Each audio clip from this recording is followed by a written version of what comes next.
Hi hello નમસ્તે સત શ્રી અકાલ. કેમ છો? Once again welcome back to Rankers channel. અને બાળકો, આ વિડીયોમાં આપણે ફિઝિક્સના 2021-22ના નમૂનાના પ્રશ્નપત્રના પાર્ટ એ એટલે કે ઓબ્જેક્ટિવનું સોલ્યુશન કરવાના છીએ. હા, તમને એવું લાગશે ઘણી બધી જગ્યાએ વિડીયોમાં આન્સર્સ ને બધું તમને મળી જ જવાનું છે, પણ જ્યારે તમે ઓબ્જેક્ટિવ સોલ્વ કરો છો ત્યારે તમને કારણ ખબર હોવી જોઈએ કે કોઈ પણનો જવાબ કેમ આવો આવે છે, જેથી બોર્ડમાં આના રિલેટેડ કે આનાથી બદલાઈને કોઈ પણ વસ્તુ પૂછાય તો તમને આવડવું જોઈએ બેટા. ઓકે, પાર્ટ એ પાર્ટ બી બે વસ્તુ આમાં આપેલી છે, પણ આપણે ફક્ત પાર્ટ એ એટલે કે 50 ગુણના પ્રશ્નોનું સોલ્યુશન કરવા જઈ રહ્યા છીએ. ઓકે, આમાં તમારે બોર્ડ તરફથી તમને OMR શીટ તરીકે એક આન્સર શીટ આપવામાં આવશે. એ કેવી રીતે ભરવાની એનો વિડીયો હું બહુ ટૂંક સમયમાં તમારી સામે હાજર કરીશ, પણ અત્યારે આપણે આ વિડીયોમાં 50 MCQ નું સોલ્યુશન કરવાના છે. અને સોલ્યુશનનો મતલબ એની પ્રોપર મેથડ સાથે. અને બાળકો, 50 MCQ એક સાથે મૂકવાથી વિડીયો ઘણો લાંબો બની જશે, તો આ વિડીયોનો હું 2 કે 3 ભાગમાં મૂકીશ. ઓકે, ચલો વધારે વાતો ના કરતા આપણે આગળ વધીએ. તો સૌથી પહેલું આપણને એવું કીધું છે કે ડી અંતરે રાખેલા બે વિદ્યુત ભારો વચ્ચે હવાના માધ્યમના બદલે કે જેટલો ડાઇલેક્ટ્રિક અચળાંક ધરાવતા માધ્યમને મૂકીએ તો આકર્ષણ બળ કે ઇન્વર્સ ગણું થાય. કેવી રીતે? ચલો, તો પહેલામાં એવું સમજી લો કે પહેલો વિદ્યુતભાર Q1 અહીંયા છે, બીજો વિદ્યુતભાર Q2 અહીંયા છે. અત્યારે માધ્યમ કોઈ જ નથી, તો એમની વચ્ચે લાગતું બળ F0 બરાબર K એટલે કે 1/4πε0 Q1 Q2/r² હોય. હવે તમે જેવું કોઈ માધ્યમ દાખલ કરો છો અને એ માધ્યમ ધારો કે એપ્સાઇલોન જેટલી પરમિટિવિટી વાળું છે, તો F0 ની જગ્યાએ F = 1/4πε Q1 Q2/r² થવાનું. એટલે કે માધ્યમ બદલાયું એટલે કે એપ્સાઇલોન આવશે. હવે આપણને એક વસ્તુ સૂત્ર ખબર છે કે ભાઈ સાપેક્ષ પરમિટિવિટી K = ε/ε0 અથવા તો એપ્સાઇલોન નોટ પણ બોલાય. તો એપ્સાઇલોન = K ε0 થાય, તો અગર હું આ કિંમત મૂકું એપ્સાઇલોન ની જગ્યાએ કે ε0 મૂકું છું, તો શું થશે? તો એનો મતલબ એ થશે કે અહીંયા આગળ 4π K ε0 * Q1 Q2/r² થશે. એટલે કે અગર આપણે સમજો કે Q1 Q2/4πε0 ને r² ની જગ્યાએ F0 મૂકીએ તો F બરાબર F0/K, જેને આપણે એવું પણ કહી શકીએ કે F બરાબર K ઇન્વર્સ ઓફ F, એટલે કે K ઇન્વર્સ ગણું થશે. બોલો, પહેલામાં ખબર પડી ગઈ? શ્યોર. તો એટલા માટે એ K ઇન્વર્સ થશે. હવે આટલું લાંબુ ના વિચારો, તમને એવું થાય સર આ ઘણું લાંબુ ના થઈ ગયું. બસ એક વસ્તુ મગજમાં રાખો કે જ્યારે પણ તમે બેની વચ્ચે માધ્યમ દાખલ કરો છો તો એની પર લાગતું બળ ઘટવાનું છે. એની પર લાગતું બળ ઘટવાનું છે અને એ બળ ઘટીને કેમાં ભાગનું થશે. કેમાં ભાગનું તમને અહીંયા ઘણું કીધું છે, એટલા માટે તમારે K ઇન્વર્સ બનાવવું પડશે. ચલો આગળ વધીએ. એક વિદ્યુત ડાયપોલ Z અક્ષ પર સંપાત થાય છે. તેનું મધ્યબિંદુ યામાક્ષ પદ્ધતિના ઉગમ બિંદુ પર સંપાત થાય છે. Z અંતરે આવેલા અક્ષીય બિંદુ પર તીવ્રતા Ez, અક્ષ માટે Ez કીધું છે, અને ઉગમ બિંદુથી વિષુવ રેખા પર y અંતરે કીધું છે કે Ey, તો વિષુવ માટે Ey કીધું છે. હવે આપણને ખબર છે કે ડાયપોલ લઈએ એટલે -Q + Q, જેનું સેન્ટર ઉગમ બિંદુ પર છે એટલે આ A છે. જેમાં અહીંયા આગળ ડાયપોલની દિશા પર આપણે જઈએ તો અક્ષ મળે અને એના મધ્ય પરથી અહીંયા આગળ વિષુવ રેખા મળે. Ez એટલે કે અક્ષ, તો અક્ષ માટેનું સૂત્ર છે 2kPz³, અને Ey એટલે વિષુવ રેખા, તો વિષુવ રેખા પર સૂત્ર છે kPy³. હવે અહીંયા જોઈ શકાય છે કે kp ઉડી જશે અને અહીંયા ક્લિયરલી કીધું છે Z = y. તમે જોઈ શકો છો શું કીધું છે? Z = y. જ્યારે Z = y એવા શબ્દોનો ઉપયોગ કર્યો છે તો z³ ને y³ સરખા છે, તો Ez/Ey નો રેશિયો આવશે 2:1, એટલે કે આન્સર આવશે 2. સિમ્પલ બે સૂત્ર. હવે આમાં ઊંધું પણ કરી શકે. યાદ રાખો, અક્ષની અપોનમાં વિષુવ છે, અક્ષની અપોનમાં વિષુવ છે તો 2 છે. ઊંધું પૂછી જાય વિષુવની ઉપરમાં 100 તો 1:2 આવે. ઓકે, આગળ વધીએ. ઓકે, બહુ જ મસ્ત અને વધારે કામના MCQ, મોસ્ટ IMP. આ 3 MCQ ગુજકેટમાં પૂછાયેલા પ્રશ્નો છે. હવે ગુજકેટમાં પૂછાયેલા પ્રશ્નોમાં સૌથી પહેલા આપણને એવું કીધું કે સમઘનના કોઈ ખૂણા પર Q વિદ્યુતભાર છે, તો તેને એક સપાટીમાંથી પસાર થતું ફ્લક્સ. આપણને આદત છે કે ફટાફટ તો સમઘન અને સપાટી એક સપાટી એટલે Q/6ε0 અટકો. અટકો. બેટા ક્યાં મૂક્યો છે એ હંમેશા ધ્યાન કરજો. સમઘનના દાખલામાં વિદ્યુતભાર સમઘનના કોઈ એક ખૂણા પર છે. હા, સમઘનના કેન્દ્ર પર હોત તો તમારો જવાબ 100% Q/6ε0 હોત, પણ કોઈ એક ખૂણા પર છે તો તમારો જવાબ બદલાઈ જશે. કેવી રીતે જુઓ. તો પહેલા આપણે જૂના કેટલાક જવાબો ભૂસી નાખીએ અને આગળ વધીએ. તો સમઘનની વચ્ચે હોય તો આપણને એક વસ્તુ ખબર છે કે ભાઈ આ સમઘન છે. ચલો, અને આ સમઘનના સેન્ટર પર એવું વિચારો કે આપણે વિદ્યુતભાર અહીંયા કશેક મૂકેલો છે બ્લેક કલરનો. તો આપણને ગૌસના નિયમ પ્રમાણે ફ્લક્સ ખબર છે સિગ્મા Q/ε0. ઓકે, એટલે કે Q/ε0 થવાનું છે કુલ ફ્લક્સ.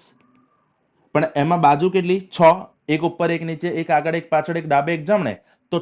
તો કોઈ એક સપાટીનું ફ્લક્સ ગણીએ છીએ તો સપાટી માટે જવાબ બને છે Q/6ε0. પણ અહીંયા આગળ તમને આ સેન્ટર પર નહીં, કોઈ એક ખૂણા પર મૂકવાનું કીધું છે. વિદ્યુતભારને કોઈ એક ખૂણા પર મૂકવાનું કીધું છે, એટલે તમારો જવાબ બદલાઈ જશે. કેવી રીતે? તો ધ્યાન આપો. સમઘન પહેલા એક સમઘન અહીંયા કન્સિડર કરો કે આ બ્લેક કલરનો એક સમઘન છે. ઓકે, સમજી લો. આ સમઘનની ઉપર વિદ્યુતભાર અહીંયા કશેક મૂકેલો છે, અહીંયા આગળ. ઓકે, તો આ બ્લુ કલરનો જે છે વિદ્યુતભાર છે જે ખૂણા પર મૂકેલો છે. તો હવે આ જે ખૂણા છે એ ખૂણા પરનો વિદ્યુતભાર પોતાની આજુબાજુ કેટલા સમઘન કવર કરશે? 8. 1, 2, જે ગ્રીન કલરથી દોરું છું પાછળની સાઈડ, એ એનો બીજી બાજુ થઈ ગઈ. જોઈ લો, આગળની બાજુ હજી ત્રીજી આવશે જે કોમન ખૂણો શેર કરે છે બેટા. ઓકે, અને આ બ્લુ કલરનો આ બ્લુ કલરનો જે છે એ તમારો ચોથો, એટલે કે નીચેની બાજુ, આ જ્યારે સેન્ટરમાં છે તો નીચેની બાજુ 4 સમઘન શેર કરે છે. સેમ રીતે ઉપર અહીંયા આગળ એક સમઘન આવશે. જોઈ લો, એવી રીતે અહીંયા પણ એક સમઘન ઉપરની સાઈડ આવશે જે આગળની સાઈડ મેં દોર્યો છે. પાછળની સાઈડ આ રહ્યો, અને આગળની સાઈડ અહીંયા આગળ પણ આવશે. એટલે આમ જોવા જઈએ તો કોઈ એક સમઘન પોતાની આજુબાજુ 8 સમઘનને કવર કરશે, કોઈ એક ખૂણા પરનો વિદ્યુતભાર. એટલે એના એક સમઘનને કેટલું મળશે? તો એક સમઘનને Q/8ε0 જેટલું ફ્લક્સ મળશે. હવે આ એક સમઘનને મળતું ફ્લક્સ છે, એક સમઘનની બાજુને નહીં. તો હવે આપણે બ્લુ સમઘનને કન્સિડર કરીએ છીએ. તો સમજો કે આપણે 8 માંથી કોઈ પણ એક સમઘનને કન્સિડર કર્યો. આપણે બ્લુ લીધો તો એના માટે વિદ્યુતભાર અહીંયા છે. તો એના માટે 1, 2 અને 3 ધારવાળી સપાટીમાંથી ફ્લક્સ પસાર થશે નહીં, E cos θ. તો એ ફ્લક્સ ખાલી ને ખાલી સામેની બાજુ 1, 2 અને 3 બાજુમાંથી જ પસાર થશે. એટલે અહીંયા જે Q/8ε0 ફ્લક્સ મળ્યું છે, આ જે Q/8ε0 ફ્લક્સ મળ્યું એ પાછું 3 ધારમાં વહેંચાશે. તો ખાલી એક જ ધારનું વિચારો તો એનો પણ ત્રીજો ભાગ, એટલે Q/24ε0 તમારો જવાબ આ બનશે. ઓકે, એટલે કે એક ખૂણા પર જ્યારે આપણે મૂકીએ છીએ, એક ખૂણા પર જ્યારે આપણે મૂકીએ છીએ ત્યારે એ પોતાની આજુબાજુ 8 સમઘનને કન્સિડર કરે છે. એટલે જ્યારે એ 8 સમઘનમાંથી ફ્લક્સ પસાર થાય છે અને એક સમઘનમાં ત્રીજા ભાગનું ફ્લક્સ એક સપાટીમાંથી પસાર થાય છે, એટલે જવાબ આવશે તમારો Q/24ε0. ભૂલ ના કરતા. જો સમઘનના કેન્દ્ર પર છે તો એક સપાટીમાંથી Q/6ε0 થશે. જો કોઈ એક ખૂણા પર છે તો સમઘનમાંથી પસાર થતો કુલ ફ્લક્સ Q/8ε0 થશે. અને બાજુ ગણીએ, એક સપાટી ગણીએ તો Q/24ε0 થશે. આગળ વધીએ. સમાન રીતે વિદ્યુતભારિત એવા અનંત સમતલ પર વિદ્યુતભારની પૃષ્ઠ ઘનતા સિગ્મા છે. એની નજીક એક સાદું લોલક અધો દિશામાં લટકાવેલું છે. જો ગોળા પર Q0 વિદ્યુતભાર આપીએ તો શિરોલંબ દિશા સાથે લોલકની દોરી થીટા ખૂણો બનાવશે. તો સંબંધ સિગ્મા અને થીટા વચ્ચે લાવવાનો છે. ઓકે, ચલો. સૌ સહેલો દાખલો છે. એક અનંત વિદ્યુતભારિત સમતલ વિચારવાની કીધી છે આપણને. જુઓ, અનંત સમતલ છે. ચલો, ધારો કે આ એક અનંત સમતલ છે કે જેના પર ધન વિદ્યુતભાર આવી રીતે મૂકેલો છે અને તમે અહીંથી એક દોરી દ્વારા એક લોલક લટકાવેલું છે આ રીતે. હવે લોલકને તમે Q0 વિદ્યુતભાર આપો છો, એના કારણે આના પર આ દિશામાં અપાકર્ષણ બળ લાગશે Fe. ચલો, લોલકનું પોતાનું સેલ્ફ વેઇટ નીચેની દિશામાં છે mg, અને લોલક પર ત્રીજું લાગશે તણાવ બળ T. ઓકે, તો જોવા જઈએ તો અહીંયા આગળ 3 બળ જે લાલ કલરથી હાઇલાઇટ કરેલા છે એ રીતે આવશે, જેમાં આ ખૂણાને થીટો કન્સિડર કરો તો અહીંયા ઊભા સાથે પણ z બને છે, તમે જોઈ શકો છો આ z બન્યો, z એટલે કે યુગ્મ કોણની જોડ, તો આ ખૂણો પણ થીટા બનશે. તો અહીંયા આગળ આ બનશે t cos થીટા, આ બાજુ બનશે t sin થીટા, અને અહીંયા આગળ નીચેની દિશામાં વજન બળ mg, આ બાજુ લાગશે વિદ્યુતીય બળ fe. તો આપણને સમજ પડી ગઈ કે fe બરાબર t sin થીટા અને mg is equal two t cos theta. કારણ છે એ સમતોલનમાં છે, એ સમતોલનમાં લટકી રહ્યું છે. ઓકે, બંનેનો ગુણોત્તર લઈએ તો tt કેન્સલ થઈ જાય, તો sin upon cos થવાનું છે tan થીટા, અને tan theta is equal two fe, fe ની જગ્યાએ q0 e મૂકી દો અપોન mg થશે. ક્લિયર? કારણ કે અહીંયા જે બળ લાગી રહ્યું છે એ એક વિદ્યુત ક્ષેત્રના કારણે બળ લાગી રહ્યું છે, એટલા માટે f બરાબર q0 e મૂક્યું છે. હવે e ની જગ્યાએ સિગ્મા અપોન 2 એપ્સિલોન 0 લઈ લો, તો tan થીટા માટે q0 into sigma upon 2 epsilon 0 into upon mg થશે, જેમાં q પોતે અચળ છે, એનું દળ અચળ છે, g તો અચળ જ છે, 2 પણ અચળ છે, એપ્સિલોન 0 પણ અચળ છે. તો જોવા જઈએ તો આ જે tan થીટા છે ફક્ત અને ફક્ત શેની પર આધાર રાખે છે? સિગ્મા પર. એટલે કે tan થીટા ચાલે છે સિગ્મા, કે સિગ્મા ચાલે છે tan થીટા. એટલે કે અહીંયા પહેલા પેજના 4 MCQ સરસ રીતે પતી ગયા. કે ઇન્વર્સ ગણું બનશે, બે જવાબ આવશે, q/24 એપ્સિલોન ને સિગ્મા ચાલે છે tan થીટા. દરેકની રીત સમજતા જજો, પછી શાંતિથી આગળ વધતા જજો.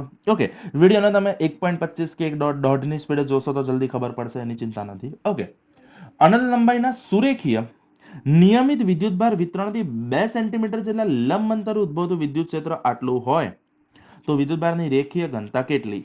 આમાં એક સૂત્ર હું તમને સાબિત કરી આપીશ, એ તમારે યાદ રાખવાનું છે. Normally phi is equal to sigma q upon epsilon 0 હોય છે, હા કે ના? હવે phi નો મતલબ EA થશે, અને અહીંયા સિગ્મા q ની જગ્યાએ q લઈ લો તો q upon epsilon 0. phi આ થઈ ગયો આપણો ગોસનો નિયમ, phi is equal to sigma q upon epsilon 0. હવે phi is equal to EA લઈ લો, E into A, કારણ કે EDA cos theta થતું હતું, અને સિગ્મા q ની જગ્યાએ q કન્સિડર કરી લો તો EA is equal to q upon epsilon 0. બોલો, આટલું સમજ પડી ગઈ? હવે અહીંયા આગળ એક તાર માટે 2π RL ધારો કે ક્ષેત્રફળ લઈએ, અને q કેટલું થશે? Lambda l. q કેટલું થશે? Lambda l. હવે તમને થશે સર q કેવી રીતે લેમ્બડા l? જો આખા લંબાઈ પરનો વિદ્યુતભાર q, તો એકમ લંબાઈ દીઠ વિદ્યુતભાર લેમ્બડા. ઓકે, ચલો upon epsilon 0. જો આ LL કેન્સલ થઈ જાય છે તો E is equal to શું થશે? Lambda upon 2π epsilon 0 into r. Okay, હવે બે વડે ગુણીને બે વડે ભાગી નાખું તો E is equal to 2 lambda upon 4π epsilon 0 r આવું થાય, અને 1 upon 4π epsilon 0 શું છે? k. શું છે? k. તો E is equal to 2k lambda upon r. આપણને શું જોઈએ છે? લેમ્બડા.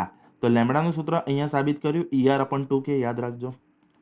અનંત લંબાઈની વિદ્યુતભારિત રેખા હોય તો lambda is equal two ER upon 2k થાય. ચલો, એવું વિચારો કે આજ એ તાર છે કે જેની પર અનંત વિદ્યુતભાર છે. શું છે? અનંત વિદ્યુતભાર છે. બોલો, સમજ પડી ગઈ આટલી વસ્તુ? ઓકે, હવે એવું વિચારો કે આ તારથી r અંતરે એક નળાકાર વિચારો, આ રીતે. તો એ નળાકાર માટે ક્ષેત્રફળ કેટલું ઘેરાતું થયું? 2πr, એટલે કે આ ગુણ્યા l, એટલે આ એનું ક્ષેત્રફળ 2πrl આવી રીતે મળ્યું. સમજી ગયા? અને q is equal two lambda l તો ખ્યાલ જ હશે, ના ખ્યાલ હોય તો કોમેન્ટ ડાઉન કરી દો. તો અહીંયા lambda is equal two ER upon 2k. હવે આપણે કિંમત મૂકીએ તો લેમ્બડા E ની કિંમત છે 3 ગુણ્યા 10 ની 8. ચલો, r ની કિંમત કેટલી આપી છે આપણને? 2 સેન્ટીમીટર. સેન્ટીમીટરમાંથી મીટરમાં જતા રહીએ, 10 ની માઇનસ 2 વડે ગુણી નાખીએ છે, ભાગ્યા 2 k ગુણ્યા 9 ગુણ્યા 10 ની 9. SI એકમ આપેલો જ છે તમને, તો વાંધો નથી. ચલો, 2 2 ઉડી ગયા, 3 તરી 9. હવે આ 9 ઉપર જાય એટલે -9 થવાના છે. -9 -2 એટલે -11, અને ગુણ્યા 8 એટલે 3. તો અહીંયા જવાબ આવશે 0.333 ગુણ્યા 10 ની -3. અને જેને આપણે 10 ની -6 માં ફેરવવા 1 2 ને 3 પોઈન્ટ ખસેડીશું તો 333 ગુણ્યા 10 ની -6 થશે. આ રીતે જવાબ આવી રહ્યો છે કુલમ પર મીટર. તો ઓબ્વિયસલી 10 ની માઇનસ 6 એટલે માઇક્રો કુલમ તમારો જવાબ બનશે 333 માઇક્રો કુલમ અપોન મીટર. ચલો 2√2 બાજુવાળા ચોરસના બધા જ શિરોબિંદુ પર 1 માઇક્રો કુલમ વિદ્યુતભાર મૂકેલો છે, તો આ ચોરસના વિકર્ણના છેદન બિંદુ પાસે વીજ સ્થિતિમાનનું મૂલ્ય કેટલું? વિદ્યુતભારનું મૂલ્ય, બાજુ અને કે આટલું આપેલું છે. ચલો હવે એવું સમજી લો કે આપણી પાસે આ એક ચોરસ છે, ઓકે, અને આ ચોરસના દરેક બિંદુ પર 1 માઇક્રો કુલમનો વિદ્યુતભાર મૂકેલો છે. 1 micro coulomb, 1 micro coulomb, 1 micro coulomb, 1 micro coulomb.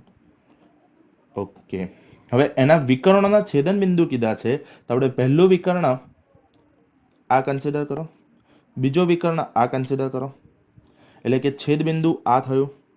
ચલો દરેક બાજુની લંબાઈ કેટલી આપી છે? 2√2, 2√2, 2√2. ચલો તો આ લીલા વાળો વિકર્ણ છે, એની લંબાઈ કેટલી થશે? તો પાયથાગોરસ વાપરીશું. પાયથાગોરસ એટલે 2√2 નો વર્ગ વત્તા 2√2 નો વર્ગ. 2√2 નો વર્ગ 8 થશે, એટલે કે 8 વત્તા 8 એટલે કે 16, √16 એટલે આ લંબાઈ થશે આખી 4. કેટલી લંબાઈ થશે બેટા? 4. અને એમાંથી અડધી લંબાઈ એટલે 2, 2, 2, 2. બોલો સમજ પડી? આ બેનો વર્ગોનો સરવાળો સામેની કર્ણ જેટલો મળશે. ચલો હવે આપણને વિદ્યુત સ્થિતિમાનનું સૂત્ર ખબર છે, E બરાબર KQ upon R. ચલો અહીંયા ટોટલ પેર કેટલી બને છે બેટા? અહીંયા ટોટલ પેર બને છે 4, 1, 2, 3 અને 4, એટલે 4 KQ upon R. એટલે કે V is equal to 4, K નું મૂલ્ય 9 ગુણ્યા 10 ની 9, Q નું મૂલ્ય આપણને આપ્યું માઇક્રો કુલમ એટલે 10 ની માઇનસ 6, અને R ની કિંમત હવે મળશે આપણને 2. અને હા એ હતી મીટરમાં, એટલે કોઈ વાંધો આવશે નહીં. ચલો 2 દુ 4, તો V મળશે આપણને 9 દુ 18 ગુણ્યા 10 ની 3 વોલ્ટ. શું આવો કોઈ ઓપ્શન છે? એકદમ છે ને, તો એ બની ગયો તમારો જવાબ. બોલો સમજ પડી આટલી વસ્તુ? શ્યોર. ચલો આગળ વધીએ. કેપેસિટન્સ નું પાસું. ઓકે, તમે પાસું ને A1 T1 ના ટર્મમાં યાદ રાખેલું છે, તો અહીંયા આગળ પાસું Q ના ફોર્મમાં લેવાનું છે. હવે પાસું ને તમને ઘણા બધાને પ્રોબ્લેમ થતો કે સર પાસું કેટલું ગોખવાનું, કેવી રીતે ગોખવાનું, ગોખાતું નથી. પાસું ક્યારે ગોખવાની, પાસુના સૂત્રો યાદ રાખવા, કેવી રીતે સમજો. ચલો આપણને એટલું ખબર છે કે Q બરાબર CV, તો V બરાબર આપણને C નું પાસું જોઈએ છે, તો C ને સૂત્રનો કરતા બનાવો, તો C બરાબર Q by V. ચલો અતિ સુંદર. જેમાં V નું પાસું હવે આપણને ખબર નથી. V બરાબર અય્યર વાળું સૂત્ર વાપરીશું, તો અવરોધનું નથી ખબર, તો V ની વ્યાખ્યા શું કહે છે? એકમ ધન વિદ્યુતભારને અનંત અંતરેથી લાવવા માટે કરવું પડતું કાર્ય, એટલે કે V બરાબર W by Q. જોવા જઈએ તો W એટલે કાર્ય, જૂલ, Q એટલે કુલમ. તો આપણે જૂલનું પાસું M1 L2 T-2 આટલું તો યાદ રાખવું જ પડશે. અને Q નું પાસું Q1. કેટલાક તો બળ છે, દબાણ છે, કાર્ય છે, ઉર્જા છે, આટલા 4 પાસું તમારે યાદ રાખવા પડશે, અને એના પરથી તમે કોઈ પણ પાસું લાવી શકો છો. તો હવે ખરેખર V નું પાસું શું થયું? M1 L2 T-2 Q-1. અગર તમને V પૂછ્યો તો તમારો જવાબ આ હોત, તમને તો C પૂછેલો છે, તો અહીંયા જે V ની કિંમત પ્રશ્ન ચિહ્ન હતી એ આપણને મળી ગયું. તો C બરાબર Q1, Q નું પાસું Q જ કીધું છે, upon M1 L2 T-2 Q-1. આ બધું જ પાછું ઉપર લઈ જાઓ એટલે C નું પાસું શું થાય છે? તો C નું પાસું M-1 L-2 T2 Q2, કારણ કે -1 ઉપર જશે એટલે +1 થશે. તો આવો ઓપ્શન -1 -2 2 2 ઓપ્શન બી. તો અહીંયા કેપેસિટન્સ નો પારિમાણિક સૂત્ર M1 M-1 L-2 T2 Q2 મળશે. ચલો આગળ વધીએ. સમાન વિદ્યુત ક્ષેત્ર E માં સમાંતર મૂકેલા P જેટલી ડાયપોલ મોમેન્ટ ધરાવતી એને 180 ડિગ્રી જેટલું ભ્રમણ કરાવતા કરેલું કાર્ય. આ મેં ભણાવ્યું હતું ત્યારે કીધેલું, બહુ જ IMP. ચલો વિદ્યુત ક્ષેત્ર આપેલું છે આપણને. સૌથી પહેલા એ ડાયપોલ 0 પર છે, અને ડાયપોલને તમારે ફેરવીને 180 ડિગ્રી ગોળ ફેરવવાની છે. ચલો તો અહીંયા થયેલું કાર્ય W બરાબર W 180 ડિગ્રી પર માઇનસ W 0 પર. ચલો આપણું સૂત્ર શું છે? -PE cos θ, -PE cos θ. પહેલા મેં સૂત્ર લખી નાખ્યું, ખૂણો 180 ને 0. તો હવે કિંમત મૂકીએ, તો -PE cos 180 -1, અહીંયા આગળ માઇનસ માઇનસ પ્લસ, આ માઇનસ પ્લસ થવાનું છે, અને PE cos 0 1, cos 0 1. ચલો તો આ માઇનસ માઇનસ પ્લસ થાય એટલે W બરાબર PE minus minus plus PE answer થશે 2PE. ચલો ફટાફટ આગળ વધીએ. તો આન્સર આવશે 2PE, ઓપ્શન ડી સહેલું છે. ઓકે, કોઈ પદાર્થની સાપેક્ષ પરમિટિવિટી 80 હોય તો વિદ્યુત સસેપ્ટિબિલિટી કેટલી થશે? Is equal two epsilon r minus 1. તો મારે એમને સાપેક્ષ આપેલી છે 80 માઇનસ 1, જવાબ આવશે 79. આ રીતના સૂત્રો ખાસ ચુંબકના કરી નાખો. ચુંબકના સૂત્ર પરથી સીધી કિંમત મૂકીને દાખલો પૂછાય જ છે. ચલો, આ ખરેખર સારો છે. એક કાર્બન અવરોધક પર 3 નારંગી રંગના જ પટ્ટા છે. તો આ અવરોધનું મહત્તમ મૂલ્ય કેટલું હશે? તમારે એક ટેબલ યાદ રાખવાનું છે અને એ ટેબલ પરથી તમારે કિંમતો લાવવાની છે. ચલો, તો જાદુ કરીને અહીંયા આગળ મેં અવરોધનો એક કોઠો લાવી દીધો છે. મજાકને સાઈડમાં મૂકીએ. અને અવરોધ એકચ્યુઅલી જોવા જઈએ તો કાર્બન અવરોધો પર તમને આ રીતે પટ્ટા જોવા મળશે, પહેલો, બીજો, ત્રીજો, ચોથો. અને આ 4 પટ્ટા પરથી અવરોધનું મૂલ્ય નક્કી કરવામાં આવતું હોય છે. આ ટેબલ તમારે યાદ કેવી રીતે રાખવાનું છે? અહીંયા ઇંગ્લિશમાં આપેલું છે, આપણે ગુજરાતીમાં મેં બાજુમાં લખી જ રાખેલું છે. યાદ રાખવાનું છે કાકલાના પીલીવાજા રાસ સોરુ. કેવી રીતે યાદ રાખવાનું છે બેટા? કાકલાના પીલીવાજા રાસ સોરુ. જેમાં કા એટલે કાળો, ક કથ્થઈ, લાલ નારંગી, પીળો, લીલો, વાદળી, જાંબલી, રાતો, સફેદ, સોનેરી, રૂપેરી. અહીંયા તમને જે 4 માંથી 3 તમને આપેલા છે કેસરી રંગના. તમને 4 માંથી 3 કયા આપેલા છે બેટા? કેસરી રંગના. એટલે કે અહીંયા પહેલો પણ કેસરી છે, બીજો પણ કેસરી છે, ત્રીજો પણ કેસરી છે અને ચોથો તો રંગ જ નથી. ચલો, તો આમાં ખરેખર ઉપયોગ કેવી રીતે કરવાનો? તો જોવા જઈએ તો સૌથી પહેલા 3 કલર. પહેલો કલરમાં કેસરી છે એટલે નંબર 3 છે. ઓકે, તો પહેલાનું લખ્યું. બીજામાં પણ નંબર 3 જ આવશે કારણ કે ઓરેન્જ જ છે એટલે કે 33. હવે આ જે ત્રીજું હોય ને હંમેશા 10 ની ઘાતમાં જાય. ત્રીજું જે હોય હંમેશા 10 ની ઘાતમાં જાય એટલે કે 10 ની નંબર બેટા 3 જ આવશે, 3 ઘાત. હા, અગર પીળો હોત તો 10 ની 5 ઘાત હોત. હવે અહીંયા આગળ તમારે એક વસ્તુ યાદ રાખવાનું છે કે જે અગર ચોથો કલર કોડ નથી તો એનો ટોલરન્સ છે +or-20%. એનો ટોલરન્સ કેટલું ગણાય છે બેટા? +or-20%. એટલે કે અહીંયા 20% વધારો કે ઘટાડો. હવે અહીંયા આગળ 33 ગુણ્યા 10 ની 3 ઓમ એટલે કે હું 33 કિલો ઓમ લખી નાખું. 33 કિલો ઓમના +or-20%. આટલું ખબર પડી. પહેલો, બીજો, ત્રીજો, ચોથો. પહેલા કલર કોડના કારણે 3 લખ્યું, બીજા કલર કોડના કારણે પણ 3 લખ્યું, ત્રીજાના કારણે પણ 3 લખ્યું કારણ કે 3 નારંગી છે. ચોથો કલર નથી એટલા માટે +or-20% નું ટોલરન્સ થાય. ચલો, આટલું સમજ પડી કે ના પડી? 100%. હવે આપણે આગળ વધીએ. જુઓ, એમાં આપણને એવું કીધું છે અવરોધકનું મહત્તમ મૂલ્ય કેટલું હશે? આપણને શું કીધું છે? અવરોધકનું મહત્તમ મૂલ્ય કેટલું હશે? મહત્તમ મૂલ્ય એટલે આપણે જે મૂલ્ય છે એમાં 20% નો વધારો કન્સિડર કરો. 20% નો વધારો એટલે ગુણ્યા 20 ભાગ્યા 100 એટલે કે 6.6 નો વધારો થાય. તો 33 કિલો ઓમ +or-6, એમાં પ્લસ ગણો એટલે મેક્સિમમ મળે, માઇનસ ગણો એટલે મિનિમમ મળે. આપણને મહત્તમ કીધું છે એટલે આપણો જવાબ આવશે 39.6 કિલો ઓમ. હા, અગર ન્યૂનતમ કીધું હોત તો આપણે માઇનસ કરતા, જવાબ આપણે 26.4 આવતો. પણ અહીંયા જ્યારે એમને સ્પષ્ટ ભાષામાં મહત્તમ કીધું છે જવાબ આવશે 39.6 કિલો. દ્રવ્યમાંથી બનેલા બે વાહક તારની લંબાઈનો ગુણોત્તર L1/L2 આપ્યો આપણને 3/4 અને ત્રિજ્યાનો ગુણોત્તર R1/R2 આપ્યો 3/2. 6 વોલ્ટની બેટરી સાથે સમાંતરમાં જોડેલ છે એટલે બંનેમાંથી વહેતો પ્રવાહ બદલાશે પણ વોલ્ટેજ સરખા રહેશે. ઓકે, અને એક જ દ્રવ્ય છે તો એમના વિદ્યુત પ્રવાહનો ગુણોત્તર કેટલો મળશે? ચલો જુઓ. જ્યારે આપણને એવું કીધું કે બંનેના અવરોધોમાંથી વહેતો વિદ્યુત પ્રવાહનો ગુણોત્તર, પહેલા આપણે અવરોધ શોધીએ. તો R1 સૂત્ર હતું ρ×L1/A1. ઓરિજિનલ સૂત્ર છે R = ρ×L/A. તારમાંથી બન્યું છે એટલે આપણે ρ×L અને ક્ષેત્રફળ πr² કન્સિડર કરીએ. ક્ષેત્રફળ શું કન્સિડર કરીએ? πr². તો અહીંયા ρL1/πr1² લઈએ. આ પહેલા તાર માટે લીધું. બીજા તાર માટે R2 = ρL2/πr2² લીધો. હવે જોવા જઈએ તો અહીંયા ρ સરખા જ ઉડી જશે. તો R1/R2 આપણને શું મળતું? L1/L2 ઇન્ટુ R2² / R1², ગુણોત્તર લીધો. ઓકે, આપણને જોઈએ છે પ્રવાહ, અવરોધોનો ગુણોત્તર નહીં. V is equal two IR.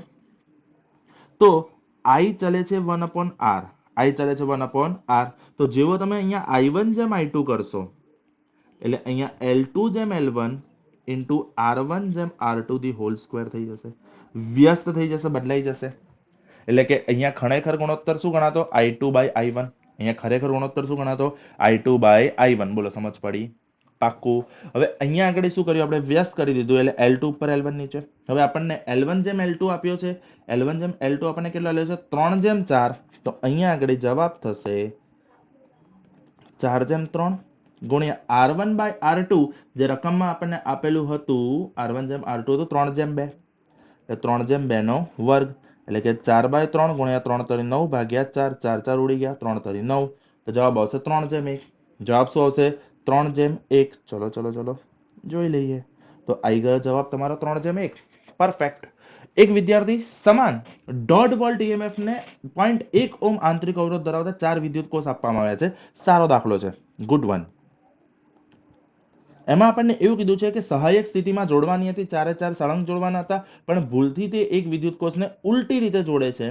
તો પરિણામી EMF ને પરિણામી આંતરિક અવરોધ કેટલો થશે? ચલો આ વસ્તુને આપણે દોરીને ટ્રાય કરીએ. તો એની પાસે 1.5 વોલ્ટની 4 બેટરી હતી, જેમાંથી 3 એને સળંગ જોડી સહાયક સ્થિતિમાં આવી રીતે. ધન ઋણ ધન ઋણ ધન ઋણ, આ સહાયક સ્થિતિ કહેવાય. પણ સામે ઋણ ધન થાય તો એ વિરોધક સ્થિતિ કહેવાય. એને આ રીતે જોડી, ચલો, અને કશું મૂક્યું નહીં ધારો કે. ચલો, તો પહેલી વસ્તુ કે આંતરિક અવરોધ દરેકનો કેટલો આપ્યો છે? 0.1 0.1 0.1 0.1 ઓહ્મ. હવે 4 છે તો શ્રેણીમાં જ, ભલે સહાયક કે વિરોધક, તો એમના અવરોધો શ્રેણીમાં ગણાય તો કુલ અવરોધનો તો સરવાળો એટલે કે 0.4 ઓહ્મ થશે. ચલો આ વસ્તુ સમજી ગયા. અહીંયા આ ત્રણની પેર જે છે એ ચાર્જિંગમાં વપરાશે, આ ડિસ્ચાર્જમાં વપરાશે. સમજો, જોવા જઈએ તો આ ત્રણમાંથી વહેતો પ્રવાહ આમ નીકળીને સામે આમ જશે. હવે કિર્ચોફ અપ્લાય કરીને પણ તમે દાખલો લાંબો કરી શકો છો, પણ એવું કરવાની સહેજ પણ જરૂર નથી. આપણને કીધું ભાઈ 1.5 + 1.5 સહાયકમાં, સામે એક વિરોધકમાં, એટલે -1.5 ગણી લો. તો ટોટલ થશે 4.5 - 1.5, જવાબ થશે 3. એટલે પરિણામી વોલ્ટેજ ગણાય કેટલો? 3 વોલ્ટ. જોવા જઈએ તો આ બે વોલ્ટેજ એકબીજાને કેન્સલ કરી દો, એવું માની લો. એવું થાય નહીં, પણ તમે એવું સમજો કે આ બેટરી ચાર્જ, આ ડિસ્ચાર્જ સામસામે કેન્સલ ગણો તો 3 વોલ્ટ જ ગણાય. તો 3 અને 0.4 ઓહ્મ, જવાબ આ રહ્યો આપણો, ઓપ્શન સી. ચલો, આકૃતિમાં દર્શાવેલા નેટવર્ક X અને Y બિંદુ વચ્ચેનો સમતુલ્ય અવરોધ. હવે આમ જોવા જઈએ ને તો આ ઘણું કન્ફ્યુઝિવ થઈ જશે. ઓકે, તો ચલો આપણે બિંદુને નામ આપી દઈએ છીએ. આપણે શું કરીએ છીએ બેટા? બિંદુનું નામ આપી દો. ધારો કે આ બિંદુ A છે, આ પોઈન્ટ. તો અહીંથી કનેક્ટેડ આ બ્લુ લાઈન જે છે એ A કહી દો. ઓકે, હવે સમજો, અહીંયા આગળ આ બિંદુ B છે, એને આપણે રેડ કલરથી બતાવી દઈએ. તો આ B થી B રેડ, ઓકે, અને આ ગ્રીન કલરથી આ છેડો C, તો C થી C. ચલો સરસ. અને અવરોધોને આપણે ઇન્ડિવિજ્યુઅલ નામ આપી દઈએ કે ભાઈ આ R1, આ R2, આ R3, આ R4, આ R5. સમજી ગયા? ચલો, હવે આ જ સર્કિટને હું શાંતિથી અહીંયા ડ્રો કરું. તો પહેલા મેં આ X છેડો લીધો, આ Y છેડો લીધો. ચલો, અહીંથી A, તો A સાથે R1 કનેક્ટેડ છે, જે બીજો છેડો B સાથે આપેલો છે, તમે અહીંયા જોઈ શકો છો. સેમ અહીંયા B અને A વચ્ચે R2 કનેક્ટેડ છે. તો ફરીવાર આ A, આ B, અને આ કનેક્ટ થઈ ગયો R2, એટલે કે આ A અને B ના કનેક્શન કોમન થઈ ગયા, આ બંને પતી ગયા. હવે A અને C વચ્ચે R3 છે, અને B અને C વચ્ચે બે અવરોધ છે. તો હવે આપણે એક કામ કરીએ, આને થોડોક આપણે સાઈડમાં લઈએ. ચલો, હવે સમજો, આ B છેડો, અને હવે આપણે C બિંદુ માટે, એટલે આ B ના 2 પોઈન્ટ થઈ ગયા. અહીંયા આગળ અવરોધ, આ બિંદુ C, અહીંયા અવરોધ, આ બિંદુ C. ચલો, હવે B અને C વચ્ચે R4 અને R5 છે, R4 R5, અને A અને C વચ્ચે ડાયરેક્ટ એક અવરોધ છે R3. A અને C વચ્ચે ડાયરેક્ટ કયો અવરોધ છે? R3. તો A અને C વચ્ચે ડાયરેક્ટ એક અવરોધ કન્સિડર કરી લો, R3. ચલો, આટલું સમજ પડી ગઈ. હવે તમે સ્માર્ટ છો, હવે તમને સહેલાઈથી ખબર પડી જશે. આ બે છે, આ બે છે. અને જોવા જઈએ તો આ એક, આ પણ 2 2 2, તો પહેલા આ બેનું સમતુલ્ય આવશે 1, આ બેનું સમતુલ્ય આવશે 1, અને એની સાથે પેરેલલમાં 2 છે. આ 1 + 1 નું મૂલ્ય થશે 2, એની જોડે સમાંતરમાં 2, જવાબ આવશે 1. સોલ્વ. તમારે જ્યારે આ રીતના નેટવર્ક બ્રિજ આવે છે કે સહેલા પડે તેના માટે તમારે શું કરવાનું, કોમન કનેક્શનને અલગ નામ આપી દો અને પછી છેડા પર અવરોધોના નામ આપી દો R1 R2 R3 એવી રીતે. ઓકે, ચલો. બે અતિ લંબા તારો એકબીજાથી સમાન દિશામાં, એક જ સમાન દિશામાં વિદ્યુત પ્રવાહ પસાર થઈ રહ્યા છે તો તેઓ એકબીજાને આકર્ષે. તો એકબીજાને આકર્ષે એનું કારણ છે બંને વિરુદ્ધ દિશામાં ચુંબકીય ક્ષેત્ર પેદા કરવાની કોશિશ કરશે. ઓકે, હવે આગળ વધીએ તો બી માન ધરાવતા સમાન ચુંબકીય ક્ષેત્રમાં લંબરૂપે એમ દળ આલ્ફા કણ કીધો છે આપણને. આલ્ફા કણ આર ત્રિજ્યાના વર્તુળાકાર માર્ગ પર ગતિ કરે છે. આથી કણને ભ્રમણ કરવા માટે લાગતો સમય કેટલો? ચલો, તો આપણને એવું કીધું બી જેટલું માન ધરાવતા ચુંબકીય ક્ષેત્રમાં એમ દળ ધરાવતો આલ્ફા કણ દાખલ થાય છે, તો ભ્રમણ કરતા લાગતો સમય કેટલો હશે? ચલો, જ્યારે એ દાખલ થાય છે ત્યારે તેની પર લાગતું કેન્દ્રગામી બળ એ ચુંબકીય બળના કારણે સમતોલાતું હશે. ચલો, ઓકે, તો mv²/r = bq * v, જેમાં એક v અહીંયા કેન્સલ થઈ ગયો. ઓકે, હવે q આલ્ફા કણ છે તો આલ્ફા કણ માટે q થશે 2 ગુણ્યા ઇલેક્ટ્રોન, કારણ કે 2he4, આલ્ફા કણ એટલે 2he4, એટલે એની પાસે 2 ઇલેક્ટ્રોન જેટલો વિદ્યુત ભાર. ઓકે, v = r ઓમેગા મૂકીએ upon r = b * 2e. બોલો, સમજ પડી ગઈ? તો v = r ઓમેગા, r ઉડી ગયા. ઓકે, તો હવે ઓમેગા = 2π/t, તો 2π/t = 2be. ઓકે, તો આપણને જોઈએ છે આવર્તકાળ, આપણને શું જોઈએ છે આવર્તકાળ, અહીંયા 2 કેન્સલ, તો t = શું થશે m π/be અથવા πm/be, ઓપ્શન ડી. ઓકે, અને આ જ કિંમત, આમાં જ તમે કિંમતો મૂકો એટલે તમને આગળનો જવાબ મળશે કે 9.1 × 10⁻31 કિલોગ્રામ દળ ધરાવતો 1.6 × 10⁻19 કુલમ વિદ્યુતભાર ધરાવતો વિદ્યુતભાર જો 10⁶ મીટર પ્રતિ સેકન્ડ જેટલા વેગથી ચુંબકીય ક્ષેત્ર ધરાવતા વિસ્તારમાં પ્રવેશે અને એની ત્રિજ્યા આટલી હોય તો ચુંબકીય ક્ષેત્રની તીવ્રતા કેટલી? સૂત્ર એ જ થશે mv²/r = bq * v. ઓકે, તો ફરીવાર mv²/r = bqv, આ સૂત્રનો ઉપયોગ કરીએ. જે આપણને b શોધવાનો કીધો એટલે સૂત્ર થઈ જશે mv/qr, કારણ કે એક v ઓલરેડી ઉડી ગયેલા છે. તો હવે જવાબમાં કિંમતો મૂકીએ તો m આપણને આપ્યો છે 9.1 × 10⁻31 કિલોગ્રામ, વેગ આપણને આપ્યો છે કે 10⁶ મીટર પ્રતિ સેકન્ડ જેટલો વેગ, વિદ્યુતભાર આપણને કીધેલો 1.6 × 10⁻19 અને ત્રિજ્યા 0.2 મીટર આપેલો હતો, જેનો સાદુરૂપ આપતા તમને જવાબ મળશે 2.84 × 10⁻5 ટેસ્લા. ઓકે, સહેલું. હા, હવે જે છે એ મોસ્ટ આઈએમપી મારા મતે, કારણ કે આ રીતનો એક હંમેશા પૂછાતો હોય છે. તમારે યાદ રાખવાનું છે કે magnetic deep angle tan θ = vertical/horizontal, bv/bh. Okay, તો અહીંયા કીધું છે કે પૃથ્વીની સપાટી પર કોઈ એક સ્થાને પૃથ્વીના ચુંબકીય ક્ષેત્રનો ઉર્ધ્વ ઘટક સમસ્થિતિજ ઘટક કરતા √3 ગણો છે. ફરીવાર બીવી જે ઉર્ધ્વ ઘટક છે એ √3 ગણો છે આડા ઘટકને. એટલે જેવું તમે અહીંયા √3bh મૂકો છો તો આ bh કેન્સલ થાય છે, જવાબ તમને મળે છે √3. હવે tan ની કઈ કિંમત માટે જવાબ √3 આવશે? તો tan 60. ગણિત તમને આવડતું જ હશે, બાયોના સ્ટુડન્ટ છો તો તમારે કેટલાક ટેબલના વેલ્યુ તો યાદ રાખવી પડશે ને. તો tan 60 માટે જવાબ આવશે √3. ઓકે, નીચેના પૈકી કયો સંબંધ ક્યુરીનો નિયમ દર્શાવે છે? m = cb0/t, આ સૂત્ર યાદ રાખવાનું છે. ઓકે, ચલો. 19માં આપણને શું કીધું છે કે 0.4 એમ્પિયર મીટર સ્ક્વેર ચુંબકીય ચાક માત્ર એટલે કે મેગ્નેટિક મોમેન્ટ સ્મોલ m ધરાવતા ગજિયા ચુંબકની લંબાઈ, ટોટલ લંબાઈ 5 સેન્ટીમીટર આપી છે. મધ્ય બિંદુથી x અંતરે વિદ્યુતીય રેખાનું સૂત્ર. ઓકે, આને તમે કન્સિડર કરો કોની સાથે ખબર છે? ડાયપોલ સાથે કન્સિડર કરો. જ્યારે પણ તમને ચાક માત્ર દેખાય ને ચુંબકીય, તો ડાયપોલ સાથે કન્સિડર કરો. તો અહીંયા આગળ જે દાખલો છે એ દાખલો વિષુવરેખીય ક્ષેત્રનું મૂલ્ય છે. તો વિષુવરેખીય સૂત્ર માટે આપણે સૂત્ર લેતા હતા kp/r3. શું લેતા હતા? kp/r3. તો અહીંયા આગળ k ની જગ્યાએ μ0/4π, p ની જગ્યાએ m અને r નું r³ જ રહેશે. તો વિષુવરેખીય ક્ષેત્રનું મૂલ્ય μ0/4 into m upon r cube. કિંમત મૂકીએ. μ0 ની કિંમત 4 into 10⁻⁷. 4 as it is. Magnetic moment 0.40 આપેલી છે આપણને અને r ક્યુબ આપણને આપ્યું છે 50. 50 સેન્ટીમીટર છે, કન્સિડર કરો મીટરમાં 0.5 નો ક્યુબ. બરાબર છે. તો ગજિયા ચુંબકની લંબાઈ સાથે કોઈ લેવા દેવા છે નહીં. આની ગણતરી કરશો એટલે જવાબ તમને મળશે 3.2 × 10⁻7 ટેસ્લા. ઓકે, આત્મ પ્રેરકત્વ માટે કયો એકમ ખોટો છે? ઓકે, આત્મ પ્રેરકત્વ માટે સૌથી પહેલા કયા એકમ સાચા છે યાદ રાખો. તો voltage into second upon ampere.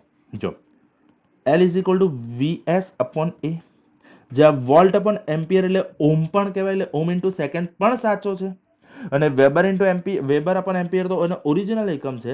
તો તમારો જવાબ બનશે ઓપ્શન એ, કારણ કે ઓમ ઇન્ટુ સેકન્ડ સાચો હોય એનો મતલબ મો ઇન્ટુ સેકન્ડ ખોટો છે. ક્યાં તો ઓમ ઇન્ટુ સેકન્ડ સાચો, ક્યાં તો મો ઇન્ટુ સેકન્ડ સાચો. એટલે તમારો અહીંયા આગળ આ ત્રણ સાચા. જવાબ એક અને માત્ર એક કયો ખોટો છે? તો ખોટો મો ઇન્ટુ સેકન્ડ છે. મો ઇનવર્સ ઇન્ટુ સેકન્ડ કીધું તો સાચું પડતું. વિચારવા જેવું છે. ચલો, હવે આપણને શું કીધું છે? જો R અને L અનુક્રમે આત્મ પ્રેરકત્વ અને અવરોધ દર્શાવે તો આમાંથી કયું એ સમયનું પાસું છે? ઓપ્શન એ આવશે. કારણ છે, ચલો હું તમને સિમ્પલ વસ્તુ કહું. L છે ને, તો અવરોધ ગણો XL. XL માટે આપણે લેતા હતા 2π/T ઇન્ટુ L, કારણ કે XL એટલે ઓમેગા L, ઓમેગા એટલે 2πfL એટલે 2π/T ઇન્ટુ L. તો અગર T ને હું સૂત્રનો કરતા બનું તે થાય 2π/L/XL થાય. લોજિકલી આ એક અવરોધ જ છે. તો L/R નું પાસું, કારણ કે 2π ને કોઈ પાસું હોય નહીં, તો L/ અવરોધનું પાસું આપણને સમય આપે. ઓકે, તો ઓપ્શન એ સાચો પડશે. લોજિકલી વિચારવા જેવું છે કે L નું, હમણાં જ આપણે ઉપર જોયું કે L નું એક પાસું શું છે? ઓમ ઇન્ટુ સેકન્ડ. L નું પાસું છે ઓમ ઇન્ટુ સેકન્ડ અને R નું પાસું છે ઓમ. ઓમ ઉડી ગયા તો સેકન્ડ નું પાસું કોણ આપશે? L/R. ઓકે, ચલો. 200 સેન્ટીમીટર સ્ક્વેર જેટલું પૃષ્ઠ ક્ષેત્રફળ ધરાવતા 25 આંટા. ઓકે, આ દાખલો છે એક. ઓકે, તો દાખલા માટે પહેલા સૂત્ર જોઈ લઈએ. ફરીવાર પહેલા રકમ સમજી લો. આપણને એક 25 આંટાનું ગૂંચળું આપ્યું છે, જેનું ક્ષેત્રફળ તમને આપ્યું છે 200 સેન્ટીમીટર સ્ક્વેર. આંટાની સંખ્યા 25 આપી છે, જેની ચુંબકીય ક્ષેત્રની તીવ્રતા 0.02 વેબર પર મીટર સ્ક્વેર કે ટેસ્લા કહી દો. તીવ્રતાવાળા ચુંબકીય ક્ષેત્રને લંબ રાખેલા છે. જો ગૂંચળાનો પોતાનો અવરોધ 1 ઓહ્મ, તો 1 સેકન્ડમાં તેને બહાર કાઢી તો પ્રેરિત વિદ્યુત ભાર કેટલો? તમારે સૂત્ર યાદ રાખવાનું છે. પ્રેરિત વિદ્યુત ભારનું N into delta phi upon R. Okay, N into delta phi upon R. હવે ડેલ્ટા ફાઈ બી ના, એટલે કે N ઇન્ટુ AB અથવા BA અપોન R થાય, કારણ કે ફ્લક્સનું પહેલા ચેપ્ટરનું સૂત્ર ફાઈ ઇક્વલ ટુ BA અથવા AB cos થીટા. ચલો, તો અહીંયા આગળ Q is equal to NBA. B ની કિંમત કેટલી આપી હતી આપણને? B ની કિંમત આપી હતી આપણને 0.02 weber into metre square. A ની કિંમત આપણને કેટલી આપી હતી? 200 સેન્ટીમીટર સ્ક્વેર, એટલે 200 સેન્ટીમીટરમાંથી મીટરમાં જાઓ 10⁻⁴ વડે ગુણ્યા. કેમ? કારણ કે સેન્ટીમીટરમાંથી મીટરમાં જુઓ તો 10⁻2 વડે ગુણવાનું અને એનો સ્ક્વેર કરવાનો છે, કારણ કે સેન્ટીમીટર સ્ક્વેર છે એટલે મીટર સ્ક્વેર માટે 2 વખત આવશે. એ તો તમને ધ્યાન જ હશે. ઓકે, આંટાની સંખ્યા 25 અને અવરોધ તમને 1 ઓહ્મ આપેલો છે. તો આનો ગુણાકાર કરશો એટલે જવાબ તમને મળશે 0.1 કુલમ. જવાબ કેટલો મળશે? 0.1 કુલમ. ઓકે, યાદ રાખવાનું છે Q is equal two BNA upon R. Okay, કેવી રીતે? તો E is equal two B ના sin થીટા યાદ હતું એ રીતે. ચલો, હવે આપણને શું કીધું છે? 50 હર્ટ્ઝ એટલે આવૃત્તિ આપી. પરિપથમાં IRMS વહે છે 5 એમ્પિયર. ઓકે, પરિપથનું મૂલ્ય 0 થયા બાદ 1/300 સેકન્ડ પછી પ્રવાહનું મૂલ્ય કેટલું હશે? સૂત્ર શું થશે? I બરાબર IM. ચલો, તો હવે I બરાબર શું સૂત્ર થશે? IM sin omega t. Okay, ધ્યાન આપો. ચલો, તો I is equal two IM કીધું છે એટલે IRMS ઇન્ટુ √2 લઈ લેવાનું. sin omega t. ઓકે, તો sin ઓમેગાની જગ્યાએ આપણે 2πf ઇન્ટુ t લખી શકાય? 100% લખી શકાય. ચલો, તો હવે કિંમતો મૂકીએ આપણે ચકાચક. તો IRMS જે આપણને 5 આપેલો છે into √2 into sin 2π f 50. f કેટલું છે? 50 અને સમય તમને આપ્યો છે 1/300. ચલો આટલું ખબર પડી ગઈ. ઓકે, તો હવે આનું સાદુરૂપ આપો તો સૌથી પહેલા આ થશે π/3 અને sin π/3 √3/2, sin π/3 √3/2 એટલે 5√2 into sin π/3 √3/2 √3/2 એટલે કે અહીંયા એક √2 કેન્સલ થશે, √2 રહેશે એટલે 5 into √3/2 ઓપ્શન બી. બોલો સમજ પડી? ફરી વાર સૂત્રમાં I બરાબર Im sin omega t, Im ની જગ્યાએ IRMS √2 લીધા, ઓમેગા ની જગ્યાએ 2πf ને t ની જગ્યાએ t, કિંમત મૂકો, સાદુરૂપ આપો. ઓકે, ચલો આગળ વધીએ. એક જનરેટર સાથે શ્રેણીમાં જોડેલા RLC પરિપથની અનુનાદીય આવૃત્તિ ઘટાડવી છે. ઓકે, ચલો લોજિક વિચારો. અનુનાદીય આવૃત્તિ સૂત્ર થશે 1/√LC, either omega 0 square equal to 1/LC. ચલો હવે મારે અનુનાદીય આવૃત્તિ ઘટાડવી છે, એનો મતલબ મારે આખો ગુણોત્તર ઘટાડવો પડે. આખો ગુણોત્તર ઘટાડવો તો મારે છેદને વધારવો પડશે. મારે છેદને શું કરવું પડશે? વધારવો પડશે. ઓકે, ચલો એક જ મિનિટ, થોડું સ્વચ્છ ભારત કા ઈરાદા કરી દઈએ. ચલો, તો હવે જ્યારે તમને નીચે છેદને ઘટાડવો છે તો જનરેટરની આવૃત્તિ ઘટાડવાથી ફરક પડશે? ના. પ્રથમ કેપેસિટર સાથે સમાંતરમાં બીજું કેપેસિટર જોડો તો પ્રથમ કેપેસિટર સમાંતરમાં બીજું કેપેસિટર જોડતા જે નવું કેપેસિટન્સ છે એ પહેલા કરતા બમણું થશે. હા, તો આ કેસમાં છેદનું મૂલ્ય વધશે અને છેદનું મૂલ્ય વધશે તો આખો ગુણોત્તર ઘટશે એટલે ઓપ્શન બી સાચો છે. ઇન્ડક્ટરમાં રહેલા લોખંડના ગર્ભને દૂર કરો. જો ઇન્ડક્ટરમાં રહેલા લોખંડના ગર્ભને દૂર કરશો તો ઇન્ડક્ટન્સ ઘટી જશે. એનો મતલબ આ જે L છે, L નું મૂલ્ય ઘટી ગયું તો આખો ગુણોત્તર વધી જવાનો છે. પણ મારે તો ઘટાડવો છે એટલે ઓપ્શન સી ખોટો છે. કેપેસિટરમાં રહેલા ડાઇલેક્ટ્રિકને દૂર કરો, ડાઇલેક્ટ્રિકને દૂર કરો તો પણ એ જ પ્રોબ્લેમ. ઓકે, તો તમારો ઓપ્શન ફક્ત અને ફક્ત કયો સાચો રહેશે? B. Is it clear? Sure? Okay, ચલો હવે આગળ 25મા પ્રશ્ન પર આગળ વધીએ છીએ. તો 6 વોલ્ટ એસી સ્ત્રોત સાથે 6 વોલ્ટ એસી સ્ત્રોત સાથે 1 ઓહ્મ ધરાવતો ઇન્ડક્ટર 2 ઓહ્મ ધરાવતો અવરોધ શ્રેણીમાં મૂકેલો છે. તો પરિપથમાં વ્યય થતો પાવર. Okay, સિમ્પલમાં simple. ચલો, સૂત્ર શું થશે? P બરાબર VRMS IRMS cos phi. જ્યાં cos phi શું છે? તો cos phi આપણને ખબર છે R/Z. અહીંયા આગળ Z શું બનશે? Z નું ઓરિજિનલ સૂત્ર છે √R² + XL - XC the whole square. પણ ક્યાંય કેપેસિટર છે નહીં તો XC નું મૂલ્ય 0 થઈ જાય, XC નું મૂલ્ય 0 થઈ જાય તો Z શું રહેશે? તો Z R² + XL² રહેશે. Z શું રહેશે? √R² + XL². ઓકે, ચલો તો હવે R અને આ R આપ્યું, આ ઇન્ડક્ટન્સ રિએક્ટન્સ આપ્યું, XL આપી દીધું, આ R આપી દીધું. ઓકે, અને 6 વોલ્ટ આપ્યું, કિંમત મૂકી દઈએ તો P 6 વોલ્ટ. IRMS આપણે કેવી રીતે લઈશું? તો IRMS લઈશું I પરથી, તમારે I લાવવો પડશે.